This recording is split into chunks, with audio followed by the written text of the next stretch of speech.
That is what I hate about black people. Our inability to reason. Reasoning. We don't have it. Now my question is, can you go back to that white man's land? You say to the white man, please, let me change the name of Dundee to Isiekene and see what they will do to you. But anything the white man gives you, you accept. No wonder they gave you the picture of Cesare Borgia. You said it's Jesus Christ. There lunatics everywhere.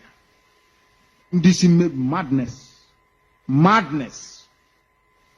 The picture you have on your wall is the picture of a Catalan, Cesare Borgia, the bastard son of Pope Alexander VI, Rodrigo Borgia from Catalonia. For your information. I am quite astonished by how black African people reason. A white man will come and build something and you defend it with your life. Isn't it?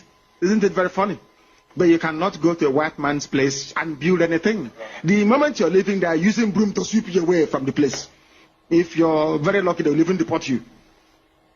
Isn't it very strange that somebody can come from Scotland, you see, and come to a part of West Africa and say, you, from today, your name is Nigeria. And everybody's jumping up and down. And people are telling me that somehow the people that inhabit this space, that they are human beings. And I'm saying, no, they are not human beings. Because if they are human beings, there is no way you'd allow somebody to come in and give you a name.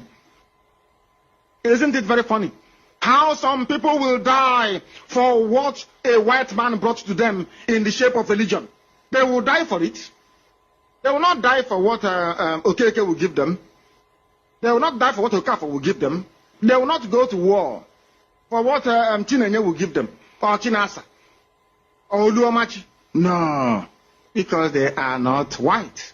You see, the worst mistake that the Messiah can make when he's coming is to come as a black person. Because I can tell the Messiah now that black people in Africa will not follow you. You have to come as a white man. Or else, Africans will prefer to go to hell than to follow a black Messiah. People don't know this, do they? That is called inferiority complex. That is why you are poor. That is why you are in another man's land. That is why every morning pray. Yet God is not answering you. Are you not stupid? Is God answering your prayer? The answer is no, of course it's not.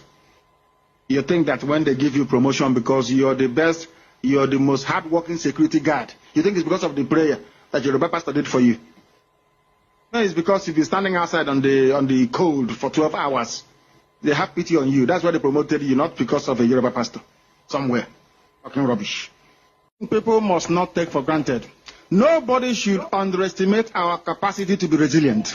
That is one thing that they must understand. Every battle that we come across must be met head on, regardless of the interest vested in it. It doesn't matter. Stupidity is stupidity no matter how you dress it up. You can dress up ignorance with religion. It doesn't mean you are no less ignorant. You can use religion to dress up your stupidity. It doesn't mean you are not stupid. It doesn't mean that. For you to tell me my own cousin died, my father died. What happened? She had an accident.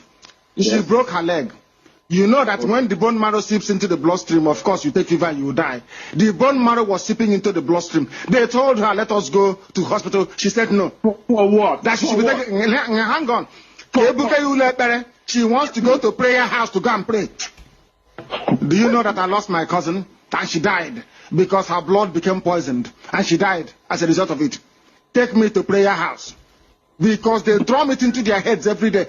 The same way that pastors drum it into the head of people that all your problems on earth is prayer. The same way that on this platform, Radio Biafra, I will use it to counter them every blessed day. To tell them that that is not how you solve a problem. There is no religious issue in Japan. They are making the TV your cars, your Infinity car, your Toyota Jeep that you're driving. Go to Germany, the same thing. Go to Britain, the same thing. Go to Italy, the same thing. What is wrong with black people, for goodness sake, that people cannot reason properly? Nonsense. And then they tell us, and then Jonathan will open his mouth and tell us to pray for God to give us life. Just a minute. Yes. To give us road. Jonathan is praying. He's kneeling down with Yoruba man. They are praying, God give us road. So I'm asking Jonathan, so is it when you get up from praying, if you now look across the road, you will see angels as construction workers building a road for you? I don't understand it, my dear brother. I don't understand. But our cause must move forward. Of course. It's relentless. It is relentless. Your message will be an open eyes to the masses, for them to be able to reason and think properly, and not giving your 10% of your hard work any money to someone Yoruba pastors, for them to live a flamboyant life on behalf of your words. I pray we should keep on, and hopefully many people realized they are being in darkness and they are being sabotaged by the so-called religion. Like I said, I'm not against anybody worshiping God, but if you worship God, open your eyes and it must be in truth and honesty. It must be Chukwu Abiyama. In truth and honesty, they should go and read Exodus 20.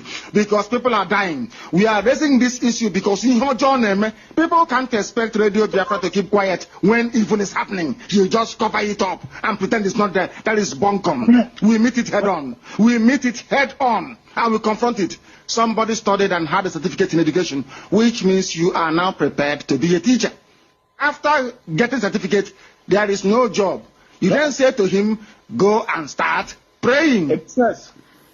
There are no jobs. You are asking people to pray.